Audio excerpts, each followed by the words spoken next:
we're back. Today's Thursday. This is going to be your second at-home video.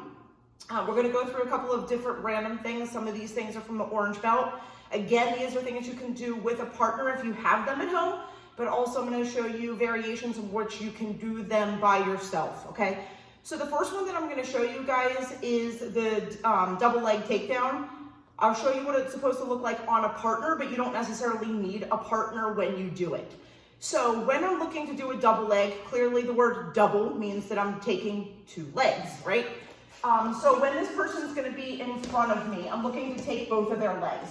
I'm in my fighting stance, so I usually do this left-handed because most people that do wrestling or jiu-jitsu or whatever do it with their power leg forward. I don't do that because I'm a striker to start with. So I just learned to do the things left-handed and move on with my day. To be honest with you, I have no experience in it, and it's easy just to learn it left-handed if you don't, it doesn't feel awkward if you've never always done it with your right leg. So whatever leg it is that is in the front, and you can practice this both with the left and the right, is gonna go in between the person's legs, because as you remember with takedowns, I need to steal their balance, okay? So that means I need to put my knee approximately right here, which is gonna be in between his legs, okay? So usually I do some kind of distraction in order to get that. I'm literally gonna change my level so that I'm coming straight down. My knee is gonna come between his legs. The next thing that I'm gonna do is I'm gonna scoop behind his legs, put my head to his hip, and drive the opposite way. The reason that I'm going to drive the opposite way is because his knee does not bend that way. His knee bends, from front to back, not to the side. So I'm gonna show you what it looks like, and then I'm gonna show you the technique you can do by yourself. So again, I'm here, I'm gonna throw some type of distraction, change my level, which means I'm just gonna squat down. Knee's gonna go in between his legs. I'm gonna scoop and look out towards here. I'm gonna turn the corner, scoop his legs, push against, and drive up and down, okay? I'm gonna show you the same thing, the opposite way, still with my left leg, okay? So again, I'm here, I do some type of distraction because I need to enter. Drop my weight, okay? Not looking down, drop my weight. Knee goes between his legs, and I'm looking to fall into him and steal his balance. Scoop his legs, turn the corner, drive with my head towards my left. So again, without him, I'm here, I do some distraction, keeping still a tall posture. I do change my level, boom. Knee drops between his legs and his center of gravity. I put my head on the outside of his hip. I grab the legs, turn the corner, drive my head, and as I drive my head, I'm gonna scoop the legs and run, okay? So what it's going to look like coming at you, I'm gonna do left and right so you can see them, okay? I'm here, I drop my weight, drop my knee, grab the legs, put my head against him, turn the corner, stand up and drive. Same thing other side, drop my weight, knee down, scoop the legs, head, turn the corner, and drive, okay? Again, this time, right leg, drop my weight, drop my knee, scoop the legs, pin my head, turn the corner, drive up. Left leg this time, drop my weight, drop my knee, pin my head, grab the legs, turn the corner, scoop up, okay? So you can do this line drill by yourself at home, down and back, whatever you need to do, practice left and right. Again, it does not matter if you're left or right-handed. You don't have a lot of experience with it to begin with, so just learn your left, learn your right, okay? Last video, I asked you guys to learn to do break falls and your proper get-up. So from there, you can still practice those things, and now we're gonna move on to shrimping. So shrimping is one of the jiu-jitsu techniques, it's one of the warm-ups. So if you've been coming to the jiu-jitsu class, you understand it's a fundamental thing for you to learn. The reason I still want to throw in some of these jiu-jitsu things and these jiu-jitsu basics is because jiu-jitsu is a huge deal to learn how to move on the ground. I go over this a lot with people when a lot of Krav people are kind of famous for saying that they'll just get up, they'll just poke them in the eye, they'll just punch them in the face. Granted, I'm a big advocate for punching people in the face. However, you need to learn how to move on the ground. There's not going to be anybody better at moving on the ground than a jiu-jitsu person. If you can learn the basics of moving on the ground, then yes, you can get up. But the mentality of just saying, oh, I'm going to get up is wrong. Yes, the great mentality of I want to get up, yes, but you need to learn how to get up, okay? So I'm going to show you your break fall again. You should still be practicing these over and over again. As you see, from things that go from yellow to orange to green, blue, brown, and black, things kind of compile on themselves, and you should be getting better at the techniques as you go up in belt ranks. So I tell you guys this every time when you take a belt test, each time you're putting your belt on the line. I could at any time take that. If your yellow belt techniques look like trash and you're going for a blue belt, you don't deserve your yellow belt. So that being said, you're gonna do your break fall first, okay? So boom, break fall, right? One leg is gonna be up, your head is up off of the ground, right? You remember this. Your elbows are gonna be what uses for a paddle to move back and forth. When I shrimp, the leg that's out, right, is the one that I'm gonna use almost like a kick, okay? That was the same one I used to get up, okay? So that one that's out, what I'm gonna do is that same side leg that's up, that same side shoulder is the one that I'm looking to rotate on. I'm trying to put as least amount of my surface area on my back as possible because it's harder to move like this than it is to move with just one little area. So what I'm looking to do is I'm looking to kick this out and scoop my butt out to the side and stay on my right shoulder, right? So I kick out and I'm pushing. When I come back, same thing, I'm gonna kick out with this leg. I'm gonna push and I'm gonna try to rotate on this shoulder and I'm gonna kick my butt out as high as I can. So I'm not looking to just turn over on my side like a dead fish. I'm looking for it to be violent, right? So I'm gonna straighten my leg and push, okay? As far out as I can kick my butt, the better off I'm gonna be, okay?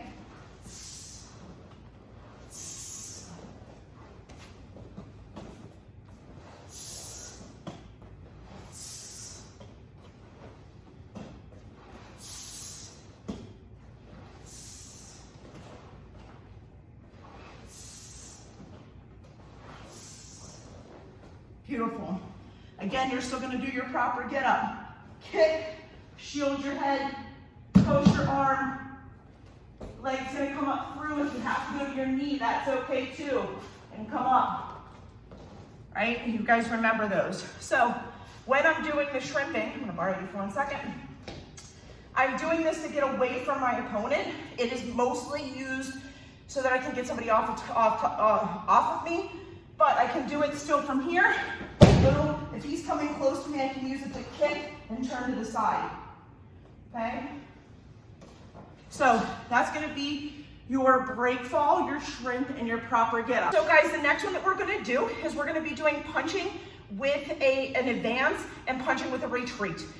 It is very common, even in fighters, that they are not good at punching backing up. Why would I use that? It's a great question. The reason that I would use that is because, I tell you guys this often, is that somebody's controlling the space, either me or them. I can still be backing up and gaining space. But how do I do that? Because when I'm backing up, I'm obviously gonna be going slower than the person mowing me down. I throw out some punches. So it's gonna be the opposite of when I'm going backwards. I'm gonna use opposite motions that I would when I'm going forward, because clearly backwards is opposite of forward, okay? So I'll show you the first one, a punch with an advance, which is basically I'm gonna be in my good fighting stance. My lead foot is going to be pointing towards my opponent. My back leg is gonna be at a 45-degree angle, okay? I'm gonna be kind of even on both legs. I'm gonna make sure that I'm loose, okay? I don't wanna be super tight up in here, okay? Hands come up straight down, come right down in. Elbows are in, not chicken wings, okay? Elbows out. You don't need to have strong fists. They only need to be strong at the time that you're throwing the punch out for your snap. When I go to throw to go forward, you guys already know this, I take a step, I throw my arm out, and at the last second turn over. So what I'm looking at is this. My shoulder should be hitting my chin at the end. So again, I take a step, arm, shoulder, okay? Again, step to change my weight, throw the arm out, shoulder. And then this needs to come back in the opposite direction. When you throw your strike out, that's only half of your strike. Getting it back to your face and resetting, being able to do the next thing is the other half of it. I tell you this all the time, one of the best times to hit someone is when they're hitting you because they have things open, okay? When I go to do my cross, right? I do my jab, okay, that comes back. When I do my cross, it's again coming from my face and I'm turning my hip over like I'm getting ready to run away. This is the same thing. It should be coming to my face. I should have my chin down, looking up through my eyebrows. Then this comes back and I reset into that stance. So watch my feet this time. Don't worry about my hands. Jab, step, throw it out there, bring it back. Cross, turn over and bring it back. So I come right back to my guard, my fighting stance right here, okay? So when I'm doing this with an advance, I'm taking a step, turn over, step, turn over, step, turn over, right? Again, step, together, step, together, step, together. Again, elongated, together, elongated, together, elongated, together, elongated, together. So that's with your advance. When I'm going backwards, it's almost like you would be the pad holder in this instance. So when Jim's doing the stepping together, I'm going the opposite, right? So I'm going step, together, step, together as the pad holder. That's exactly what I'm doing when I'm punching with a retreat. So if he's just coming at me and I'm punching with a retreat, it's just like I had those, like I was holding the pad, step, together, step, together. You see that he can't come too close to me, right? And what else happens? He runs into my punch each time, right? So again, just like a pad holder would be, he throws his jab, my right leg moves this time, not my left. Jab, cross, jab, cross. It's the opposite, okay? Same thing, if he's just coming towards me, I'm not the pad holder and I'm just the person throwing a jab cross with a retreat. Jab, together, jab, together.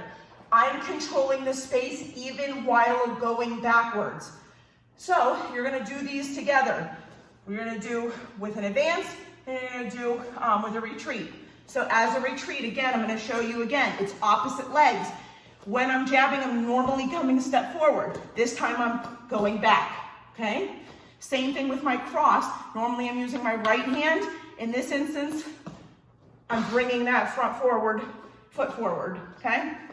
So with a retreat, jab, together, jab, together, jab, together, jab, together, jab, together, right? Same thing when you go in the opposite way, right? Show you from this way, right? Jab, together, jab, together, jab, together, jab, together, jab, together, jab, together, right? The reason that I'm doing this is because I'm trying to establish distance while someone is still trying to take me down. So the next thing that you wonder, what happens if that person does overtake me? Well, if that person is coming in a straight line, it only makes sense to no longer be in a straight line. The other thing that I tell you guys in the kickboxing class is, and in jiu-jitsu, if the position that you're in is no longer working, pick another position. I don't care which one it is, but the one that you're in right now has a 100% failure rate. So any other one has to be better. That being said, I'm gonna use footwork for this one. So if he was coming to me, I'm either gonna use my left or my right. We're gonna start with our left. He comes toward me, I'm gonna take a step and hinge, okay? Same thing with the right? Take a step and hinge. I'm no longer in the way, okay? So again, I'm picking a foot, I'm taking a step. If I go to my left, I'm just taking a step. If I'm going for my right, I'm going out of my fighting stance into the opposite stance. He comes towards me, step and pivot, okay? Same thing with the right, step and pivot, okay? So what you guys can do in order to do that together, right? It's the same thing when we do the push-pull. Step, hinge, fighting stance. Step, hinge, fighting stance. Step, hinge, step, hinge. The thing that you will notice is that I am not stepping towards him, okay? I've already lost that space. It is no longer there. I need to step off the X. The faster I can get out of his, his face of him punching me, the quicker that I'm not gonna be getting punched. So what that means is, will you stand right here for me, Jim? That you don't have to move. When I'm doing my stepping, I'm taking a step to the outside of his elbows and pivoting. Same thing on the opposite side, taking a step to the outside and pivoting. You scared the crap out of me, I'm gonna hit you. Did you see that? So literally all I'm looking to do, step to the outside and move, right? So it's kind of like a matador does, right? You can step aside 1 second.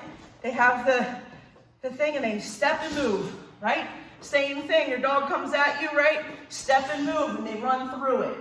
I'm looking for this person to run through me, okay?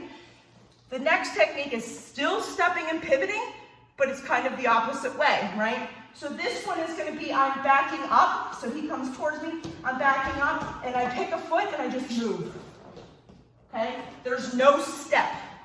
He's coming towards me, and I move. I pick a step to be posted on, and I keep strong there, and I just move out of the way. So again, what that looks like is I'm here, boom, boom, fighting stance, swing, fighting stance, swing. So all I'm doing, I'm in my fighting stance, left leg stays posted, I don't take a step, I just swing.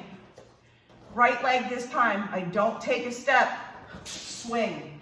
So I want you guys to try both of them. Step and pivot, step and pivot, pivot, pivot. What this is doing is a step and pivot is going to give you more power, but the pivot itself is getting you out of the way.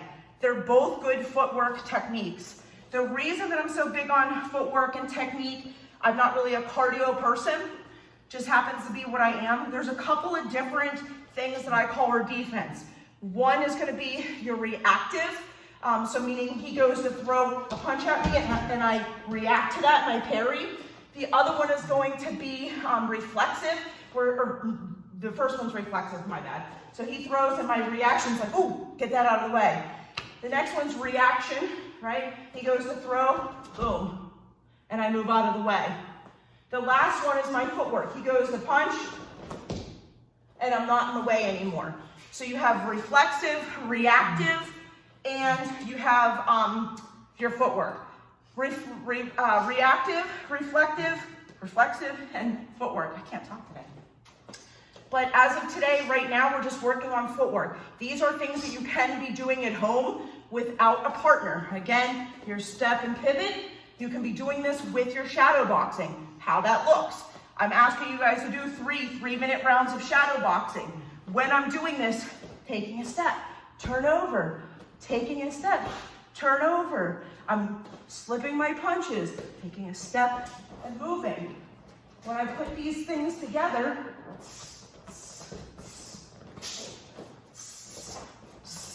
I look like I really know what I'm doing with footwork and with shadow boxing. It's really, I'm moving my feet.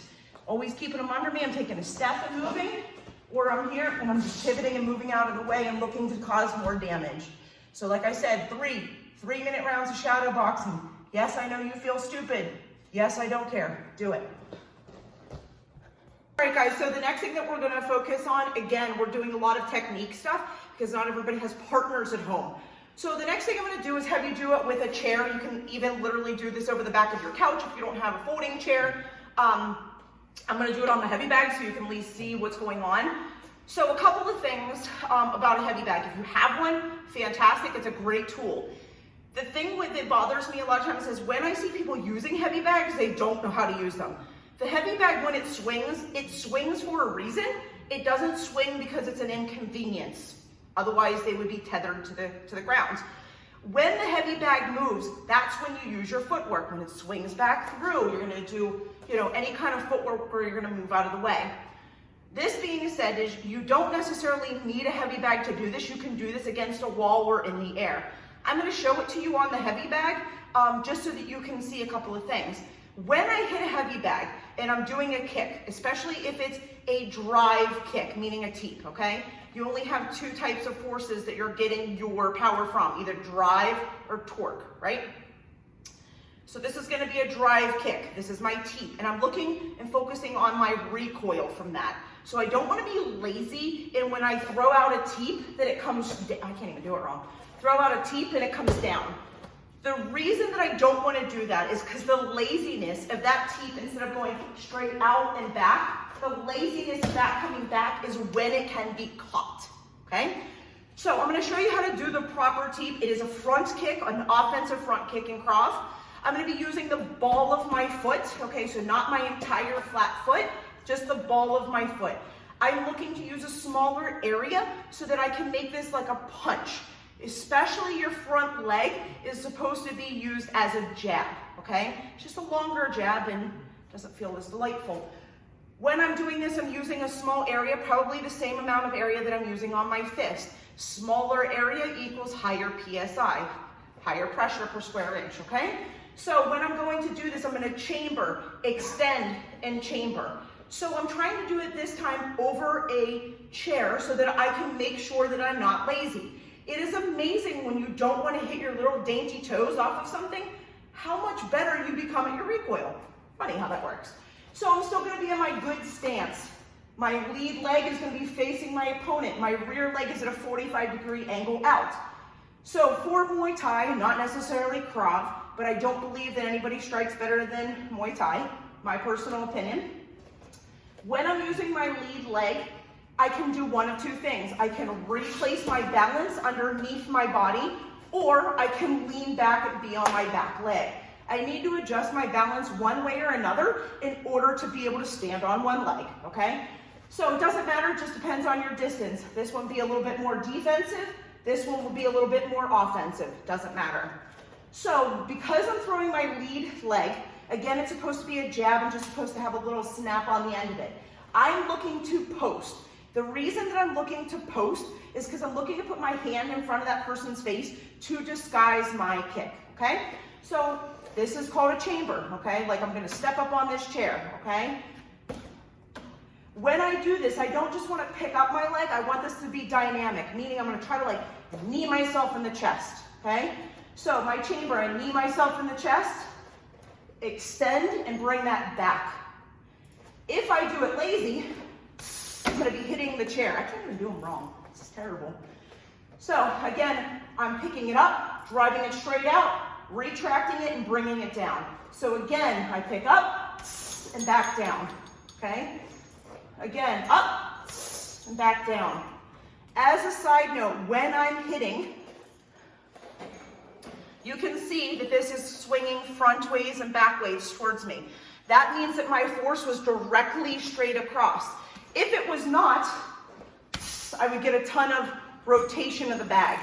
So if you do have a heavy bag, you should be looking for the straight back and forth at you. That's how I know that the majority of my power has been drive. If I hit this on an angle, I'm gonna get the spin. I'm not looking for a spin, okay? So you can do it over a chair. Once you get it down, literally you're gonna pick up, out, back, and down, okay? You should be backing your fighting stance to do more damage. Now, thing that people don't tell you, your back leg is gonna be one where you swing your hand. Why? Just told you what your footwork is. This one's facing my opponent, this one's curved out. So this one, my hip's already open, so I'm able to just post my hand out. But the back leg, I'm now putting my weight on the front leg, which means that it's not open, my hip's not open. So I need to swing and lean, okay? When I'm kicking anything, whether it's my lead or my rear teeth, I want my foot to be turned in a 35-degree angle, 35-degree angle, 30, whatever. The reason being is because it's harder to catch. If I have somebody's ankle, right, and I have it's easier to catch it under there if it's straight up and down. If it's at an angle, it's harder for me to catch. So what it looks like coming at you, okay, at an angle. I explain it, can I borrow you for 1 second? I explain it a lot, is thinking that I'm gonna like point to their boob, okay? So I'm looking to point to his boob, back one, I'm swinging. So it's still gonna be at a 45-degree angle each time. And I'm just turning my foot, point to his boob, same thing, point to his boob, okay? Again, when you see that I throw these out, if I am lazy, it's easy for him to catch. So try to catch. It's really easy for him to catch. When I snap it out there and bring it back, and my foot's in an angle, it doesn't work. They kind of catch it, just punch him in the face. I didn't say that, right? So same thing on the back one. It's really hard to keep that when someone's shaking you. Taking it right back, okay? So these are the ones I want you to try. Try it with a chair, at least at the very least, okay? If that's what you need to do.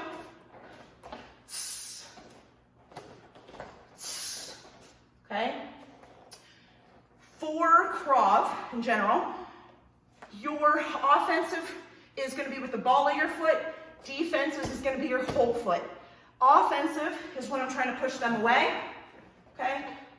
If we're just in a standing fight and I'm using it as a strike. Defense is if he's coming towards me and I need to stop. I love that you breathe out. You're like, yeah. You never know how hard I'm gonna hit you. The defensive one is when I'm trying to stop it. I'm literally trying to stomp down a door like the SWAT team, okay? One is just a little jab, right? My jab's very friendly, right? He doesn't agree.